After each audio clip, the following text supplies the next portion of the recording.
All right, y'all, we are back. I was just thinking how, ooh, I be so not jealous, but kind of jealous of people who can sing. Child, we are just so blessed and so gifted. Our people. There's this one. I don't know her name, Mayel Hazel something, and she sings this. She was like grace and mercy brought me through. I'm living this moment because of you. Lord, I want to thank you and praise you too. Your grace and mercy, your grace and mercy brought me through. Man, she can blow. I gotta remember her name so I can find the video I'm talking about, y'all. I might have to just include some music in this. I'm gonna be goofy and trying to sing too because I just love it. I love it. I love music. I love musical expression. I love believing in the delusional thought that I can sing. I do. Okay, so I'm gonna be blessing y'all with some of my vocal stylistics. So yeah, free concerts all throughout this mug, especially too because see, what I know about myself is I'm a contralto. Yeah, so when we think of like Layla Hathaway, one of my favorite. Okay, Layla Hathaway, Jessica Reedy, you know, I'm up there with them. I'm up there with them. I am. Y'all don't see me a lot, but I'm up there. And so, yeah, I'm gonna be singing a lot of that too. Because if I don't do it, who will? If I don't preserve, you know what I'm saying? What they bring to the culture, cause they getting up there. Bless their hearts. We love them, but they're getting up there, and so somebody is gonna have to pick up the torch. And the Lord said it's gonna be me, so I gotta do it by all means necessary. Like I'm just playing, y'all. I'm being so ridiculous. Okay. Where did we end off here? I got a robe. Oh God. Yeah. Today I'm just a goofball. I don't know what is going on. Oh, God's children got a robe. When I get to heaven, I'm gonna put on my robe. Walk all over God's heaven. Heaven. And I'm tone deaf. And might miss a few keys. On my way, running up and running down through the scales, y'all. But I'm going to run regardless. Because that's what I was put here to do. Bless you all with song. Praise them. Glory, glory, glory. All right, y'all. Let me get it together. So we read through this. Okay. We were here. So in the realm of material culture, a slave woman fashioned quilts. Oh, we read through that. Okay. We read through some of this. Oh, we were in this. Okay, we were in no. All right, and this is their argument. So forcibly detached from their homeland and kinship networks. Hold on, y'all. All right, y'all, let me clear my throat. All right. Forcibly detached from their homeland and kinship networks, set down in a strange environment, surrounded by an alien and hostile people, and herded together with other Africans with whom they had little or nothing in common, slaves had neither the means nor the opportunity to form a distinctive African American culture, which we know is a lie. But anyway, two arguments have dominated the study of slavery in the United States. The first emphasized the misery and devastation that slavery caused. The second emphasized the development of African American culture and the slaves' resistance to exploitation. The older tradition probably originated with the abolitionists. In the United States, Theodore Dwight Weld's American Slavery as It Is, Testimony of a Thousand Witnesses, marked the first systematic effort to chronicle the brutality and degradation of slavery. That's not true. There are others. There are other works that predate this. I found them on the Internet Archives. Anyway, 20th century sociologist E. Franklin Frazier argued that blacks emerged from slavery without feelings of self esteem. What? A sense of group identity, a collective purpose, or a culture. Yo, he wasn't doing much sociologism. He wasn't doing much study of nothing. Because, what?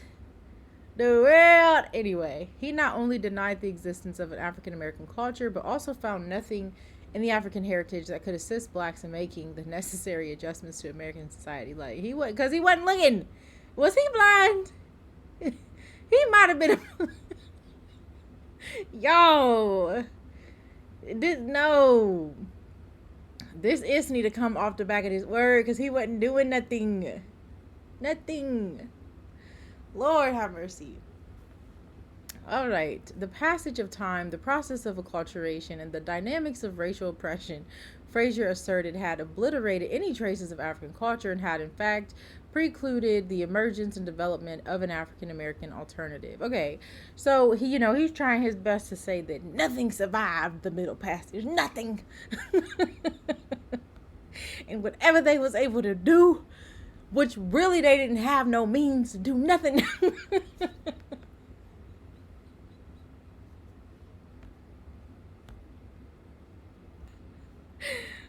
Y'all forgive me, okay? Oh, it's just ridiculous. It's ridiculous. Now all of a sudden, there's an emergence and development of some sort of alternative culture.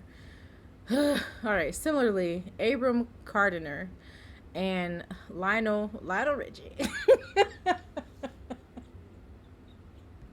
I'm sorry, y'all. When I saw this, my mind went straight to all night long. All night. I don't know what is going on with me today.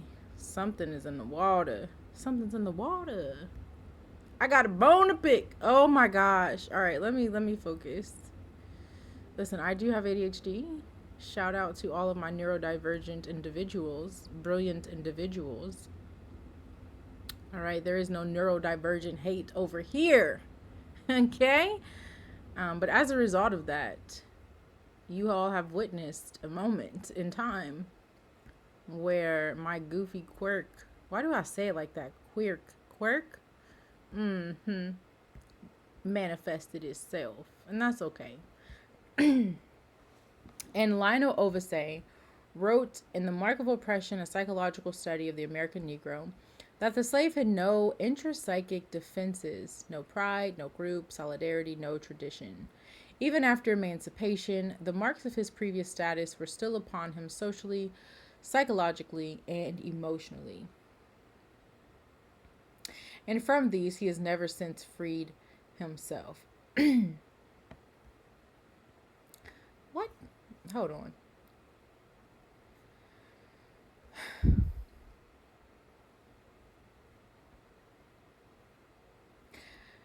Don't this kind of feel contradictory to y'all, or am I tripping? Because how on one hand you say there's no pride, no group, no solidarity, no tradition, but the marks even after emancipation. So you're saying his status as far as like, oh, okay, I get what he's saying. And he's never free. Oh, okay. Lord, during the second half of the 1950s, such neo-abolitionist historians as Kenneth M. Stamp and Stanley M. Elkins continued and extended this line of inquiry in part to challenge the conclusions of Ulrich Bonnell Phillips, the recognized authority on the subject since the appearance of American Negro slavery, that slavery was relatively gentle and the plantation regime comparatively benign. Stamp and Elkins tried to show that the opposite had been true. Yeah, because that's ridiculous. Slavery, they agreed, was founded on relations of authority and subordination, cruelty, and violence. In the in the peculiar institution slavery in the antebellum South, Stamp wrote, most masters would have been gratified if their slaves had willingly shown proper subordination and wholeheartedly responded to the incentives offered for efficient labor. They found, however, that some did not respond at all and that others responded only intermittently. As a result, slaveholders were obliged to supplement the lure of rewards for good behavior with the threat of punishment for bad. Without the power to punish, which the state conferred upon the master, bondage could not have existed. By comparison, all other techniques of control were of secondary importance. Elkins maintained that slavery was a closed system and a total institution that infantilized um, its victims, stripping them of their personalities and cultures and rendering them utterly dependent upon the master. He suggested that slavery had produced a Sambo personality type who was childish, lazy, irresponsible, carefree, self-deprecating, and submissive, which we know is bull. Sambos, Elkins insisted were made, not born. The shock of capture, the removal from their homeland, the detachment from native culture, and the subordination to absolute authority had destroyed the slaves' sense of self and their ability to function as mature adults. This is ridiculous. The typical slave was thus broken in spirit, docile, responsible, unstable, alienated. All these words. To dramatize his conclusions, Elkins compared the devastation that slavery had wrought with the dehumanization that took place in the Nazi concentration camps during the Holocaust, which was, in Elkins' view, of course it was, a special and highly perverted instance of human slavery. The only mass experience that Western people have had within recorded history comparable in any way with Negro slavery. This guy was an agent. I'm sorry, but this man was sent from the devil. Ridiculous. He continued, was undergone in the netherworld of Nazism. To critics who accused him of portraying slaves only as helpless victims, Elkins responded, I can only suggest that it is still possible to romanticize the spaces in the system. There was a time when Ulrich Phillips was rightly censored for doing something not unlike this, and one might still unwittingly do much the same for purposes quite different from Phillips. Slavery was, after all, a very hard system, and we would do well not to forget it. I would concede that there must have been room in it for the virtuosos, the master opportunists, and the ones who played it cool. But how much room and how much of the system's infinite variety of coercions could the individual slave absorb without his finally internalizing the very role he was being forced to play? I know he wants so badly for this system to have been so profound in favor of what they and he upholds that, he just wants to glory in this delusional belief that he has just completely conquered a people, the very gray matter, the dendrites of the mind, to where they no longer are who they wanted to be or who they thought they were. With like, yo, this is playing out like a movie in my mind, y'all. It's just crazy. Beginning in the 1960s, amid the agitation for civil rights, the scholarly pendulum swung in the other direction. Thank goodness. Several historians highlighted slave resistance and the evolution of African American culture, which in itself, they argued, constituted a form of resistance. Theirs was a quest to discover how blacks had survived under slavery, withstood its harshest dictates, and kept their dignity and humanity. That's right. Because how we have overcome is our history, and we take pride in that. Amen? Let the church say amen. Most had little to say about the damage that slavery inflicted upon its victims. None was as concerned to examine the physically and psychologically devastating aspects of slavery as Stamp and Elkins had been. In The Slave Community, Plantation Life in the Antebellum South, published initially in 1972 and substantially revised in 1979, John Blossomgame maintained, contra Elkins, that slavery did not annihilate the personality of the slave. Slavery was not, according to Blossomgame, a total institution that rendered its victims submissive, infantile, and docile. The slaves were, on the contrary, dangerous only because, yeah, we were seen as a threat to y'all's institution and the violent,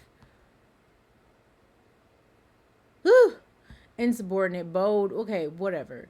Or at least whites feared them to be so. Thank you. Slave life, was vibrant and diverse.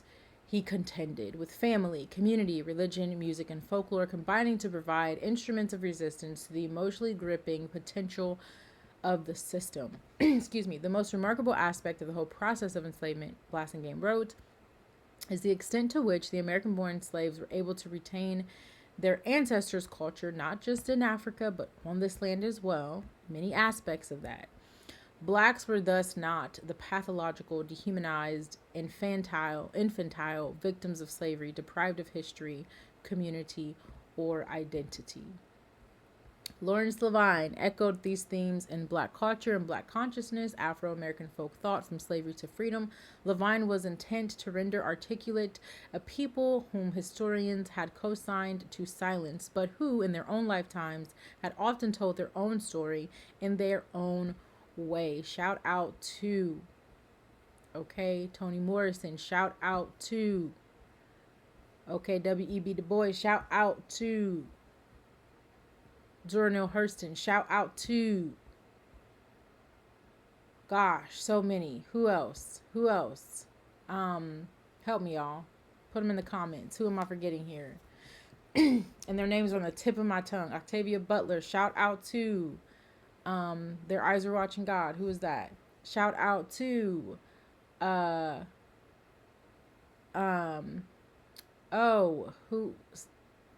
face is literally in my head. She lost vision in one eye. Brown skinned woman. She wrote The Color Purple, but she did other work. Shout out to her. Shout out to so many. Nikki Giovanni. Odetta. Shout out to so many, right? And I know there's one, Phyllis Wheatley. There's someone I'm forgetting, but it's all good.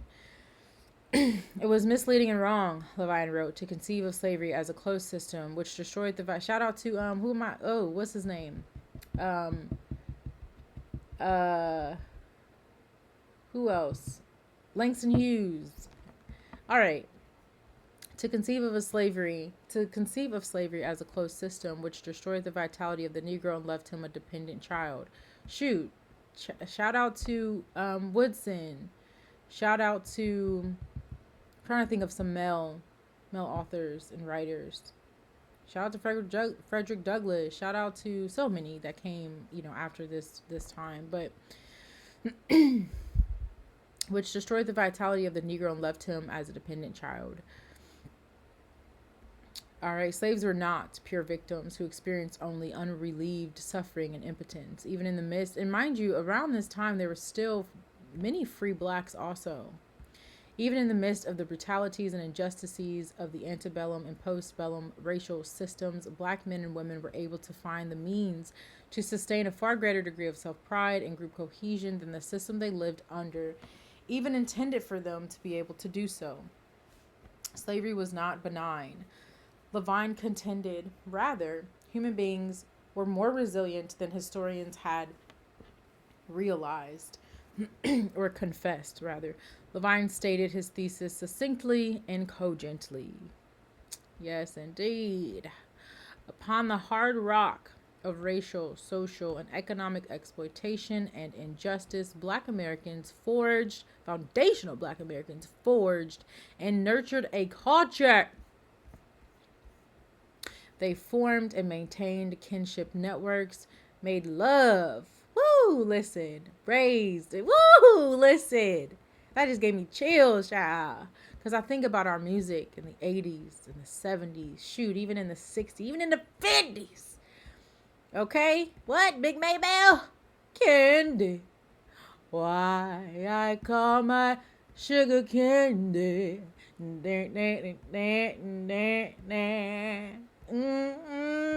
Some of y'all have not watched an episode of The Cosby Show. since the 1900s, and it shows. Get it together. Let's get it together. Some of y'all have not listened to a jazz record,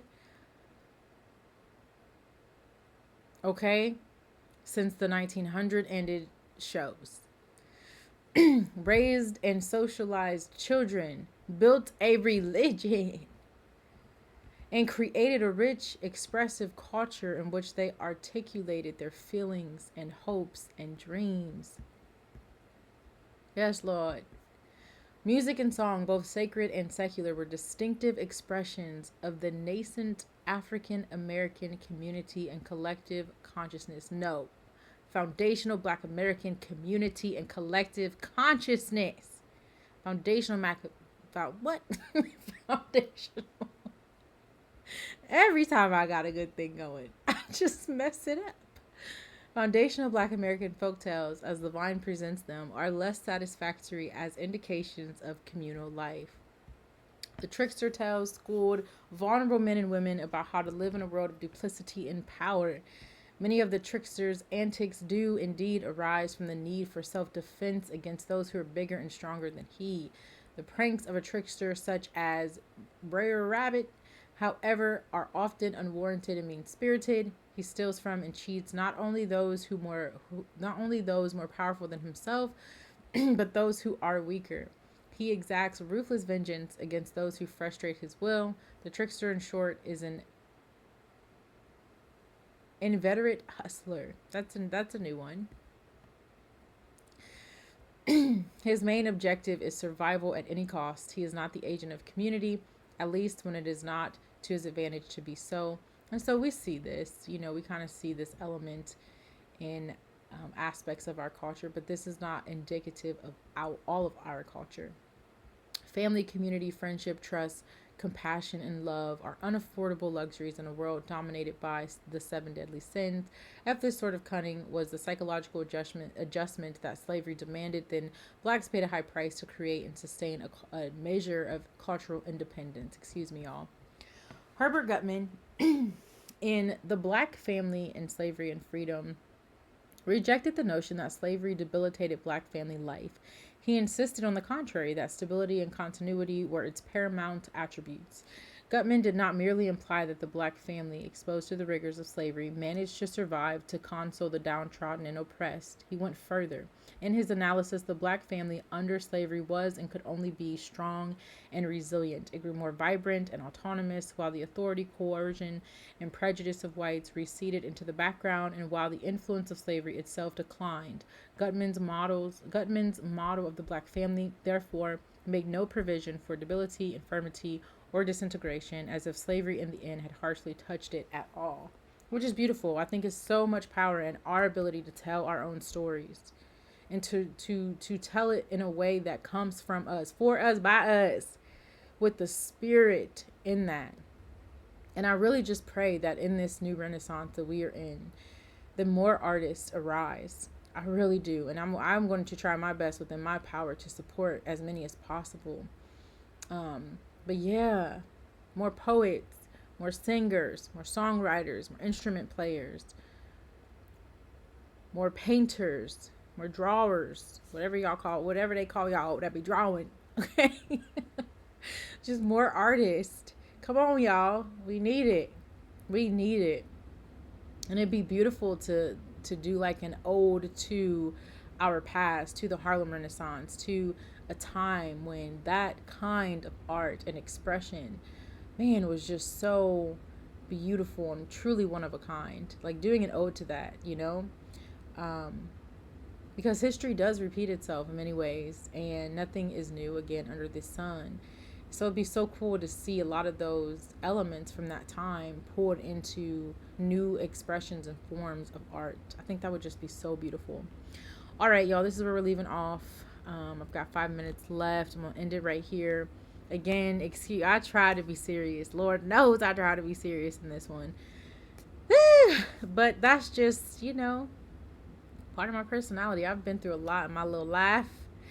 And I've spent too much time down and out and depressed and feeling. Listen, what did he say in that one of my favorite movies?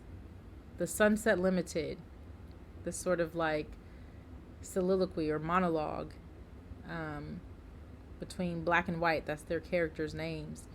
But it was played by, ooh, let me not mess this up.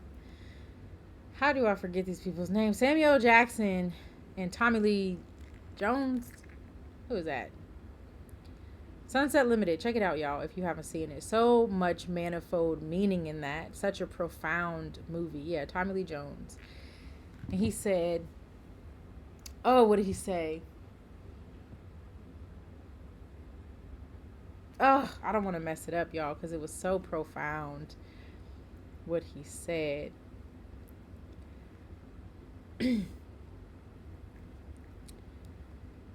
Hold on now.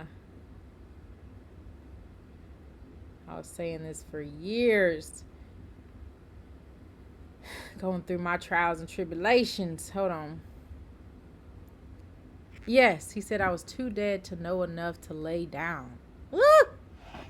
Woo! Ooh! Oh, Lord. Listen, if you ain't experienced, if you have not experienced life whooping up on you to the point that you die inside and that you become so dead, though, that you can't even stop the automatic processes of just existing, of your body just kind of doing what it's been designed to do, even though you're just the shell of a person and you don't even have the empathy for self to lay down and die already. Ooh, Lord have mercy. Y'all don't understand. If you ain't experienced that in life, you don't even really need to be on my channel. No, I'm playing. But you just don't know. Child, you just don't know. Too dead to know enough to lay down. Watch that movie, y'all. Sunset Limited. One of my favorites. Again, like, subscribe, comment, share. Thank y'all for tuning in, and y'all be blessed.